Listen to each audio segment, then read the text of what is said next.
Side Kunduru అన్న అన్న నాకు సైడ్ కుండూరు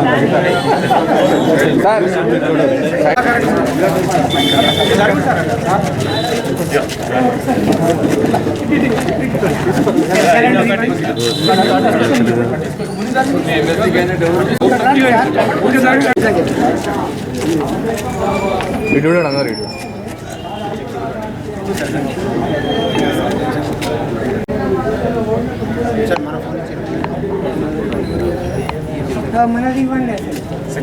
మీ పాత చేస్తారు తీసి పంపిస్తారు మీ పాత చేస్తారంట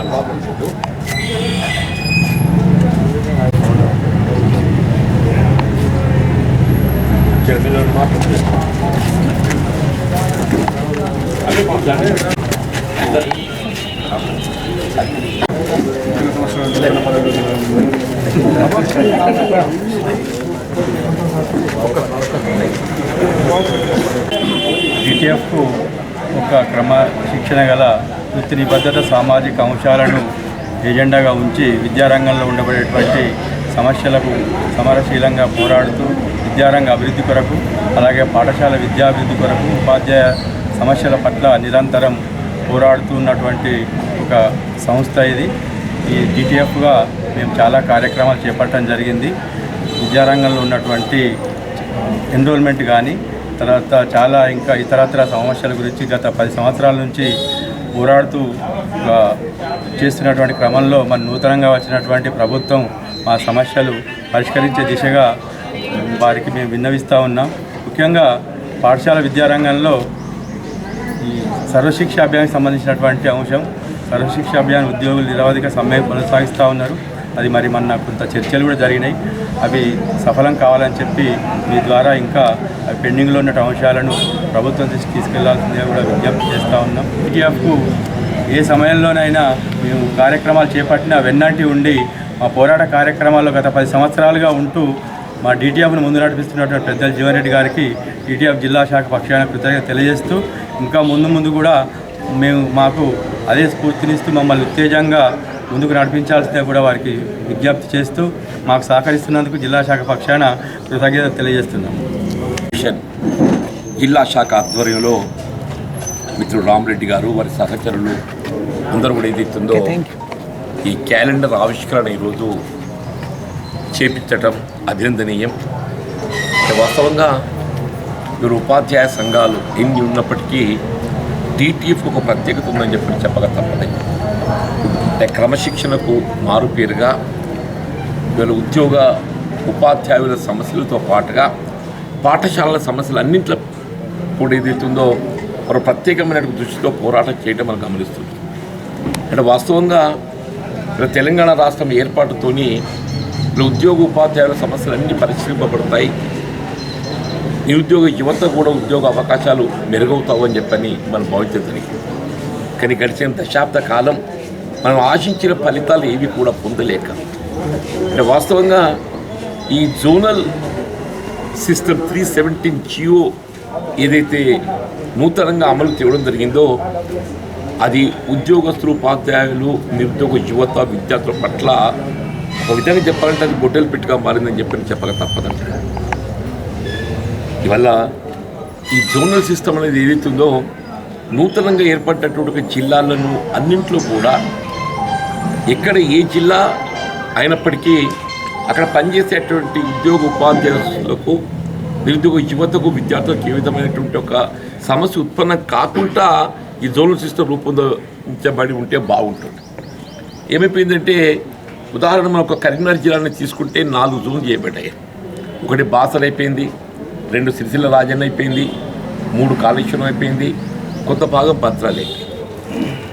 ఒక ఉమ్మడి జిల్లాలో 4 జోన్స్గా విడిపోవడంతో ఏదైతుందో ఈ ఆప్షన్ కోరుకోవటం లోపల సాధారణంగా సీనియర్స్కి అవకాశం లభించి మరి ఉమ్మడి జిల్లా కేంద్రాన్ని ఎవరైనా ప్రిఫర్ చేయడానికి ప్రయత్నం చేస్తారు. ఆ ఉమ్మడి జిల్లా కేంద్రానికి అందరూ సీనియర్సే పోతారు. నూతనంగా ఏర్పడిన జిల్లాలకు ఏదైతుందో అక్కడ స్థానికంగా విద్యా వైద్య సదుపాయాలు కొంత ఆశించిన మేరకు మనం పొందడం ఇబ్బందికరం. జూనియర్స్ అందరూ అక్కడికి వస్తారు. ఇవాళ జగిత్యాల ఉంది, ఇట్స్ న్యూలీ క్రియేటెడ్ డిస్ట్రిక్ట్. దీనికైనా మీరు పెద్దపల్లి ఇంకా దీనికంటే కూడా అది కూడా న్యూలీ క్రియేటెడ్ డిస్ట్రిక్ట్ అని, కానీ అది కూడా ఒక విధంగా మారుమూల ప్రాంతం అని చెప్పని భావించక తప్పని చెప్పండి.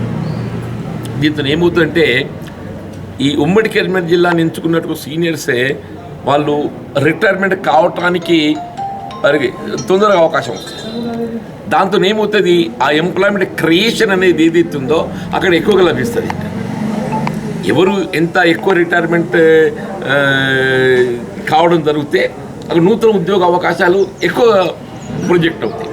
ఇప్పుడు జగిత్యాల లాంటి ప్రాంతం లోపల ఏదైతే ఉందో ఉదాహరణకు ఇక్కడ జూనియర్స్ ఎక్కువ ఇచ్చి ఉన్నది, దాంతో వీళ్ళ రిటైర్మెంట్కు సమయం ఎక్కువ తీసుకుంటారు.